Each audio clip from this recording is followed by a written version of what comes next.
A for-profit corporation is a business organization designed to maximize short-term profit. The job of corporate executives is to maximize that profit, while the board of directors makes sure they do so. The number one way that a corporation maximizes profit is by underpaying its workers.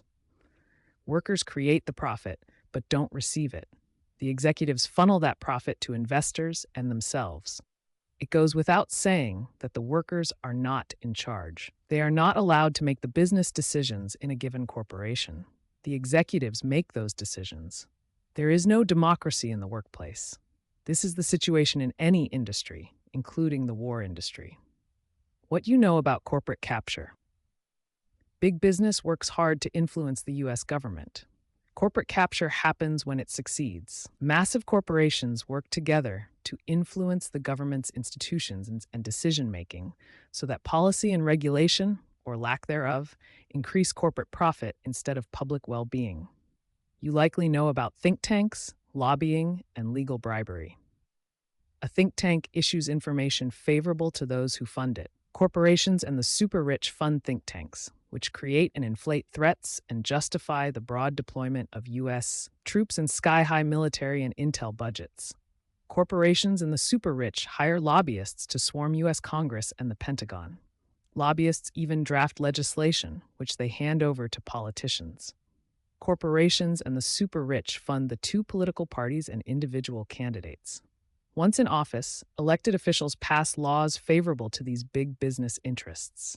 Think tanks, lobbying, and legal bribery are a powerful combination, but corporate capture is much more than that. War corporations, known as military contractors or defense companies, control the mind and the body in several ways. Control the mind. Corporations regularly open and close offices and factories. Corporate executives promise a number of jobs at a given location, particularly when seeking state and local tax breaks, though the fine print makes sure they never have to come through with all of those jobs or keep workers employed for the long run. Playing the jobs card is a way for big business and its politicians to pretend to care about workers. Legally designated as 501c nonprofits, trade groups, e.g. NDIA, AIA, AUSA, excel at networking active-duty military officers and industry officials, further blurring the line between government and corporate. Corporate viewpoints reign supreme at networking events such as seminars, breakfasts, and arms fairs. Additionally, 501c4 nonprofits are skilled at using dark money to influence politics. Corporations help to craft policy and strategy on the inside. Corporations have had a hand in strategic initiatives and planning for Navy leadership, strategic plans and policy support for the Air Force, acquisition policy and program development for the Marine Corps, assessments and policy recommendations for the Deputy Assistant Secretary for Logistics, and more. The Pentagon gives corporations free labor from military officers. The corporations are allowed to propagandize these officers with recommendations about military policy, which the officers take with them when they return to their military unit. Greedy tycoons, including prominent war profiteers, sit on different boards that advise the Pentagon. The Defense Policy Board is one such grouping. Control the body.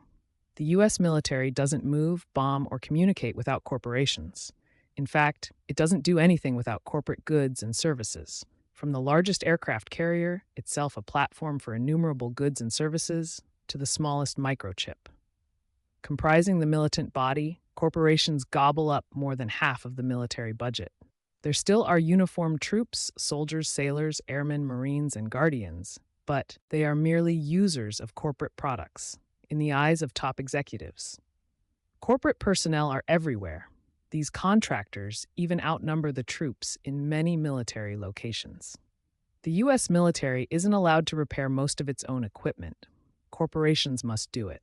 This is just like corporations preventing farmers from repairing their tractors or you from putting a new battery into your old laptop. In the same vein, corporations do their best to hog the data pertaining to big-ticket weapons. The most famous example is the Lockheed Martin F-35 jet, the most expensive weapon of all time. The corporation owns the software code and the technical data for the jet. The U.S. military, therefore, is unable to operate, maintain, or upgrade the jet on its own. If you don't own it, it's not yours. Many corporations require the U.S. military to license their software, not purchase it outright. Licenses cover everything from accounting software and data integration software to products that monitor communications network and Oracle databases for a massive counterintelligence bureaucracy. Licensing is more profitable than a one-time sale. Capitalists move from industry to government and back again. When in government, they implement profit over people policies, and they acquire knowledge to profit better whenever they leave government. Top military officers also flock to war corporations in retirement, often becoming executives. Corporations don't just run the show. Corporations are the show. The resulting behavior. This corporate capture, mind and body, guarantees that government policy will help to maximize corporate profit. The annual military policy bill known as the National Defense Authorization Act, NDAA, is crafted in the environment described above. Corporate lobbyists and U.S. Congress pack the NDAA with section after section designed to increase corporate profit. Year after year, the NDAA requires the Pentagon to 1. Train and arm foreign militaries or paramilitary groups. This increases arms sales and can give the Pentagon some influence over those being trained armed. A few examples of many include training Iraqi forces and Kurdish Peshmerga, 2024 NDAA, expanding the training of Eastern European National Security Forces, 2025 NDAA, and reinforcing Lebanese military training and equipping, 2026 NDAA. 2. Maintain or expand the U.S. military's presence around the world. The hundreds of U.S. military bases worldwide increase corporate sales. Remember, corporations comprise most U.S. military activity too, and allow the Pentagon to further bully governments, groups that chart an independent foreign policy or resist corporate domination of their land and resources. No region is off limits. For example, the Pacific Deterrence Initiative, established through the 2021 NDAA and enhanced in all subsequent ones, is the main way the Pentagon militarizes the Pacific. It focuses on building up military infrastructure in the Pacific, purchasing and placing weaponry there, expanding military training and exercises there, and fostering and co-opting regional leaders. Spend money on goods and services made by U.S. war corporations. 3. For example, Section 1640 of the 2024 NDAA required the Pentagon to establish a nuclear sea-launched cruise missile program. Sections 1513 of the 2025 NDAA and 1633 of the 2026 NDAA refined the program's goals. Guess which corporations the military will pay to develop this weapon? 4. Assess what the official enemies are doing in a given region. Assess, for example, what Moscow and Beijing are up to in Latin America and the Caribbean, 2024 NDAA, Section 7342.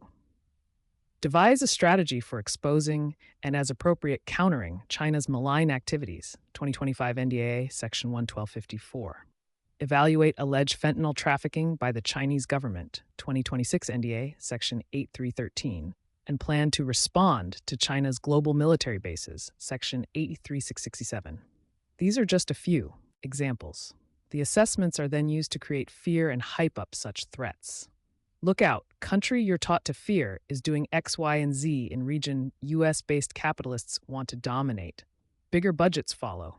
More money for war corporations. 5. Spend tax dollars on researching more technology for war and espionage. For example, the past 3 NDAAs have mandated research in artificial intelligence, microelectronics, nuclear weaponry, and much more. Industry does the research and charges a pretty penny for it. Meanwhile, corporations don't use much of their own profit for R&D. Profit goes to execs and investors. 6. Interfere in other countries' affairs. The most famous example in recent years is the 2023 NDAA, which contained several provisions regarding Taiwan. One provision allowed Taiwan to foreign military financing, FMF, from the U.S. government. FMF usually goes to independent countries, not breakaway provinces. FMF consists of loans and/or grants from the U.S. government for a country to purchase goods and services from the U.S. war industry. And just like that, the 2023 NDAA increased U.S. belligerence toward Beijing and made war more likely, profiting corporations all the while. Every subsequent NDAA increased the likelihood of all-out war with China. The 2026 NDA, for example, further weaponized Taiwan by $1 billion, accelerated U.S. Taiwan drone and counter-drone programs, encouraged the Pentagon to invite Taiwan to the massive annual military exercise known as RIMPAC, and more.